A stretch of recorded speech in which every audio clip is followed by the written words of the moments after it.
foi um emblema retumbante de perseverança e idealismo. O exemplo que ele deu sobre o que pode ser alcançado através de protestos pacíficos inspirou muitas pessoas, de diferentes culturas, diferentes partes do mundo e em diferentes momentos da história. Desde Martin Luther King e Nelson Mandela, até o chamado Homem do Tanque na praça de Tiananmen, como mentor, professor e líder espiritual de seu povo. Ele o guiou para a realização de um objetivo ao qual se comprometeu em sua juventude e que abraçou com discursos apaixonados e ações concretas. O resultado? 1 ano antes de sua morte, a independência da Índia deixou de ser um sonho para se tornar realidade. No entanto, isso não significaria a união definitiva que o homem havia sonhado para o seu país. Sua ideia de fundir muçulmanos e hindus na mesma terra não aconteceria, mas traria consequências para sua própria pessoa. Neste relatório, vamos investigar a história deste personagem tão amado quanto odiado. Aprofundaremos nos máximos de sua vida, em seu ativismo, seus manifestos e a atualidade de seu legado mais de 150 anos após seu nascimento. Nossa jornada terminará em 30 de janeiro de 1948, o dia em que Mahatma Gandhi morreu.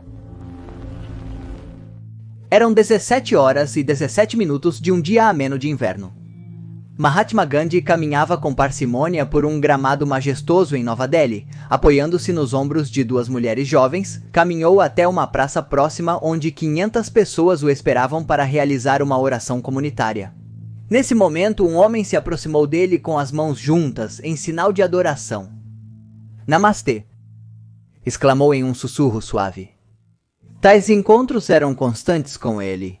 Aos seus 78 anos, ele já se tornara um porta-estandarte das causas justas e da busca pelo equilíbrio interno. No entanto, é igualmente verdade que nessa idade ele também tinha uma longa lista de inimigos que o consideravam um espinho no pé. O homem que se aproximou deste líder em sinal de paz rapidamente se levantou, sacou uma arma e disparou 3 tiros nele. 3 balas que atravessaram seu peito e rapidamente mancharam suas vestes brancas de sangue. Suas últimas palavras foram Jaran, algo como "meu Deus". Mahatma Gandhi caiu com as palmas das mãos apertadas uma contra a outra, como se recusasse a interromper sua última oração. Naquele janeiro, Gandhi já havia sofrido 2 atentados, e muitos apontaram que houve inúmeras tentativas de se livrar dessa pessoa, mas todas as tentativas foram infrutíferas até esta última. Naquela tarde, aqueles que o queriam fora do jogo finalmente comemoraram. O assassino nunca deixou de se mostrar orgulhoso. Turam Godse. Mais tarde voltaremos a ele. O chão onde Gandhi desabou e a elegante mansão onde passou seus últimos dias se tornou um monumento em homenagem à sua vida e à sua morte violenta. Para entrar no Gandhi Esriti não há controle de segurança nem bilheteria. Você pode entrar caminhando pela rua sem restrições e de forma gratuita, exatamente da maneira que se supõe que Gandhi teria querido. O desolador anúncio não demorou a chegar. Foi comunicado ao povo que o grande pai havia morrido. A trágica notícia se transformou em milhares de lágrimas que se uniram durante a noite. As ruas se inundaram de orações, de lamentos, de homenagens. As cinzas do falecido foram consagradas e submergidas religiosamente em numerosos rios sagrados do imenso país. Uma era chegava ao fim. Mas como Gandhi se tornou um santo da era moderna? Gandhi nasceu em 1869 em Porbandar, Índia. Seu pai era um funcionário do estado de alto escalão e sua mãe mantinha uma fé religiosa apaixonada e operante que remontava às antigas e sagradas tradições bramânicas e hindus. Tanto a influência de um quanto do outro deixaram marcas no jovem que desenvolveu uma personalidade metódica na qual conviviam dilemas e inquietações de diversas naturezas. Seguindo as tradições daquele momento, Gandhi foi obrigado pela sua família a se casar aos 13 anos com Kasturba Makandi, uma jovem de 14 anos que não sabia nem ler nem escrever.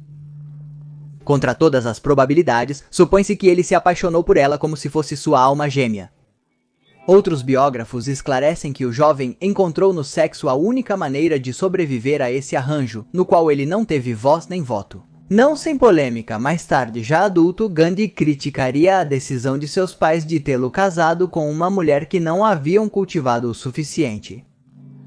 Embora nessa época de juventude Gandhi ainda estivesse perto dos prazeres carnais, houve uma ruptura em suas percepções quando em 1885 ele protagonizou um episódio doloroso.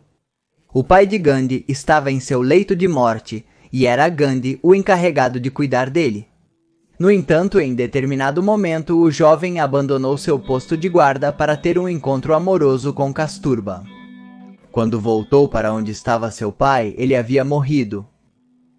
Um Gandhi de 16 anos nunca se perdoou por ter deixado seu pai de lado para satisfazer suas necessidades carnais e, segundo ele, egoístas. Gandhi teria 4 filhos, mas depois geraria uma visão bastante peculiar sobre o sexo. De fato, ele acabaria se entregando ao celibato. Depois de ter seguido um curso regular de aprendizado em sua terra natal, quando tinha cerca de 20 anos, Gandhi viajou para Londres para aperfeiçoar seus estudos jurídicos. Essa viagem foi decisiva em sua vida, pois proporcionou-lhe um notável acercamento à cultura ocidental. E o que esse encontro significou para ele? Significou o repensar de muitos conceitos. No entanto, ainda faltava para que sua figura se estabelecesse. Primeiro, temos que falar sobre sua estadia na África do Sul, que, olhando à distância, foi o lugar onde se originou o germe do que se tornaria este homem revolucionário que liderou os protestos mais notáveis de sua geração. Ao retornar de Londres, Gandhi tentou se estabelecer como advogado em Bombaim sem sucesso, então acabou tendo um papel menor preparando petições para litigantes.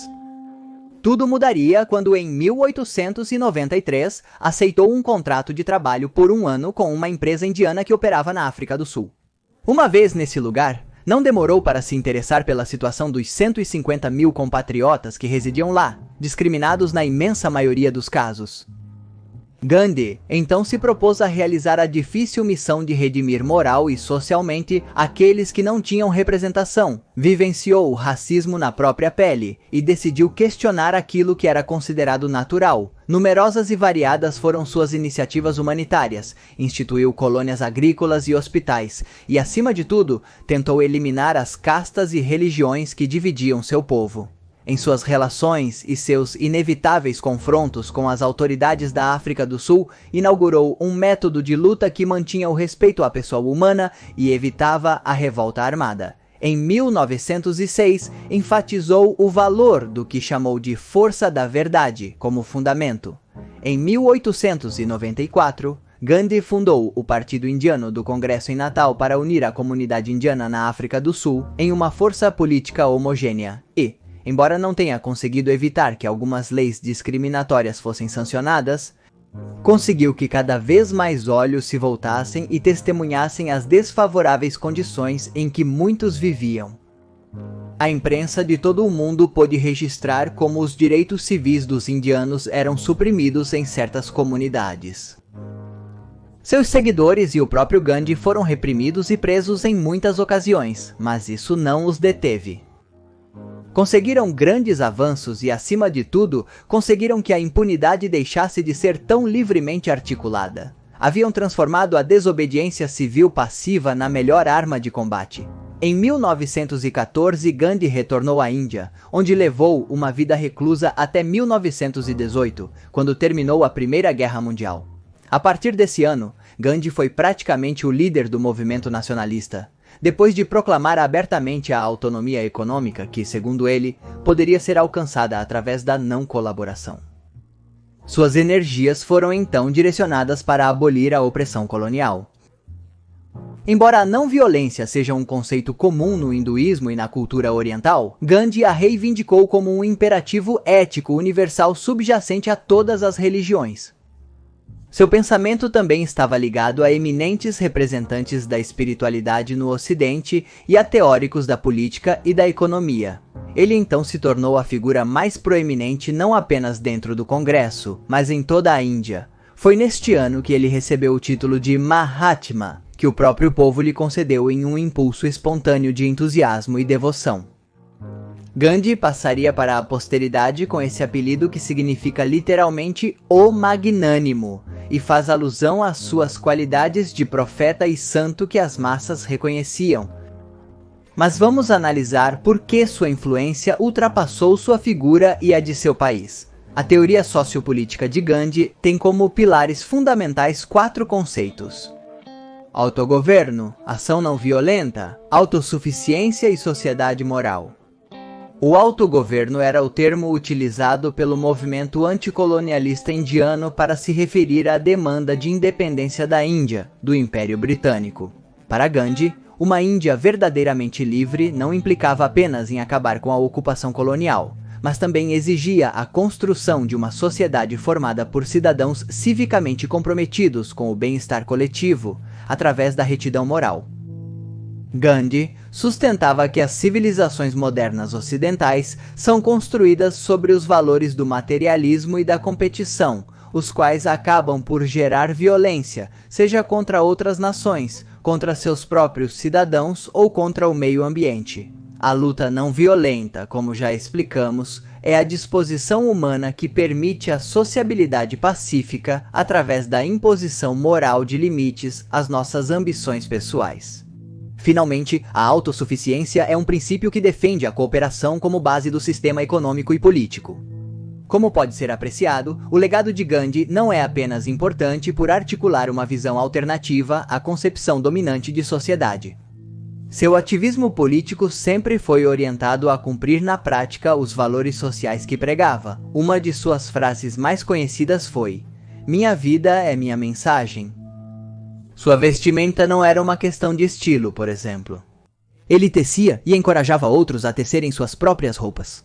Por sua vez, seus repetidos e dolorosos jejuns eram a prova de uma completa entrega à sua causa e mostravam um profundo desprezo pelo princípio de que o fim justifica os meios. A partir de 1930, Gandhi intensificou seu envolvimento na política. Ele queria mudanças cada vez mais profundas, e de fato tudo ao seu redor estava prestes a mudar. Em 1930, Gandhi teve uma atuação corajosa contra as leis do monopólio do sal, liderando uma memorável marcha de 3 semanas, audaciosa e simbólica ao mesmo tempo. No final de 1931, ele participou em Londres da segunda conferência da Mesa Redonda para o estabelecimento no país de um governo constitucional, mas a conferência marcou um fracasso para a causa indiana. De volta à sua pátria, Gandhi continuou com sua apaixonada atenção aos problemas sociais. Com o início da Segunda Guerra Mundial, Gandhi sugeriu inicialmente a política de indiferença, mas a inclusão unilateral da Índia na guerra, sem a consulta aos representantes do povo, mudou sua opinião. Gandhi declarou que a Índia não poderia ser partidária de uma guerra que teoricamente tinha como objetivo a liberdade democrática, enquanto essa mesma liberdade era negada à Índia. Naquela época, seus detratores alegaram que a falta de apoio à Grã-Bretanha em sua luta contra o nazismo era imoral. Foram anos sangrentos. Milhares de seguidores de Gandhi foram reprimidos sem piedade e fuzilados pela polícia até que o próprio Gandhi foi preso 9 de agosto de 1942. Passou 2 anos atrás das grades e nesse tempo sua esposa faleceu. Não recebeu os cuidados médicos correspondentes, dado que suas crenças não permitiam. Tempo depois, Gandhi adoeceu de malária e, ignorando as crenças que não lhe permitiram a sua mulher receber cuidados e cura através da medicina, ele sim aceitou ser curado com medicamentos. Gandhi finalmente foi libertado porque sua saúde piorou, e seus captores assumiram que se ele morresse na prisão, isso poderia ter um alto custo político. Com o fim da guerra, o Império Britânico deu indicações claras de que o poder seria transferido para as mãos indianas. Gandhi então ordenou suspender a luta. Seu objetivo, depois de tanto sacrifício, finalmente se concretizava. Mas então finalmente a paz chegava à Índia? Bem, a resposta infelizmente é não. Depois que os britânicos atenderam às demandas de independência, a Índia sofreu em 1947 uma partição da qual surgiram 2 países hoje inimigos. A Índia, de maioria hindu, e o Paquistão, de maioria muçulmana. Hindus e muçulmanos viam um no outro um possível inimigo, e foi impossível que os grupos aceitassem uma convivência. O fato de não poder ver a Índia unificada fez com que Gandhi não comemorasse a mudança de governo e traçasse uma nova meta: poder fazer com que hindus e muçulmanos pregassem a tolerância pelo outro, meta que o levaria à morte. Desesperado por ver sua visão de paz interrompida, Gandhi percorreu descalço as aldeias onde a violência havia eclodido, tentando acalmar as águas. No entanto, aqueles que se opunham às suas visões aumentaram seu ódio por ele. Alguns o consideravam um intrometido, outros um traidor por ter aceitado a independência nesses termos. É então que entra na história o já mencionado assassino, Turam Godse, que acabou sendo julgado junto com 7 homens, teoricamente cúmplice. No 15 de novembro de 1949 foi enforcado, apesar dos apelos dos filhos de Gandhi, que pediram por seu perdão. Sempre se suspeitou que o verdadeiro instigador do homicídio havia sido o presidente do partido Mahasabha, que acusava Gandhi de ter consentido a secessão do Paquistão e de enfraquecer o governo indiano com suas contínuas concessões aos muçulmanos. O cadáver de Gandhi foi envolvido em um sudário e coberto com pétalas de rosas, e embora mais de 1 milhão de pessoas tenham acompanhado o corpo até a pira funerária, muitos começaram naquele momento a questionar o recém-caído, abrindo polêmicas que ainda se sustentam. A maioria dessas polêmicas está ligada aos votos de castidade que Gandhi realizou no início do século XX. Supõe-se que o homem pedia para testar sua resistência, pedindo a algumas de suas seguidoras que o estimulassem. A ideia disso era que ele pudesse resistir à tentação. O convite do pacifista para que suas seguidoras o acompanhassem em sua cama não foi muito bem visto quando veio à luz. Por outro lado, recentemente iniciou-se um intenso debate. Gandhi era por acaso um racista? Em uma universidade de Gana, removeram uma estátua de Gandhi depois que estudantes e professores reclamaram que o homem, durante sua estadia na África do Sul, mostrou desprezo pelas pessoas negras. Os acadêmicos e especialistas em Gandhi não refutam isso, embora argumentem que Gandhi reformulou suas visões mais tarde. Os supremacistas hindus continuam furiosos com ele por ter expressado grande compaixão pela minoria muçulmana do país e por ter permitido que o Paquistão se separasse da Índia. Alguns nacionalistas hindus até ergueram estátuas para o assassino de Gandhi. Gandhi também não é popular entre os párias, uma classe de indianos que esteve na camada inferior da sociedade hindu do país por séculos, mas que agora, com uma população estimada em mais de 200 milhões de pessoas, exerce uma influência política significativa. Sua ligação com a elite da Índia é uma das razões pelas quais os párias e as pessoas da esquerda política o julgam duramente e o culpam por não ter feito o suficiente para desmantelar um sistema de castas que costuma ser brutal na Índia. Embora Gandhi tenha defendido as castas consideradas inferiores, seus críticos argumentam que ele não questionou com força suficiente o sistema, ao mesmo tempo que não se privou de manter relações diplomáticas com ditadores e assassinos. Após a morte de Gandhi, o dia 30 de janeiro foi estabelecido como o Dia Internacional da Paz. Embora suas ideias ainda estejam sendo analisadas, é inegável a inspiração e renovação que o homem soube trazer para os movimentos que lutam pelos direitos civis. Seu modo de agir, suas visões sobre o veganismo, sua conduta diante do ódio e sua apreciação pelo meio ambiente o transformaram em uma figura que marcou um antes e um depois. O mundo contemporâneo, ainda permeado por todos os males que Gandhi soube denunciar, tem a obrigação de revisar sua agenda de prioridades. É nesse contexto que, apesar das críticas que podem ser atribuídas a ele, os pensamentos do homem continuam sendo um horizonte teórico prático para construir uma sociedade verdadeiramente livre. Uma sociedade onde a violência, de uma vez por todas, deixe de ser a principal protagonista. E até aqui o vídeo de hoje sobre a vida e a morte de Mahatma Gandhi. Espero que tenham se interessado. Deixem seus comentários e sugestões para futuros vídeos. Deixo aqui algumas recomendações para que continuem a maratona. E sem mais nada para dizer, me despeço. Meu nome é Magnus Mephisto e isso foi El Giaki.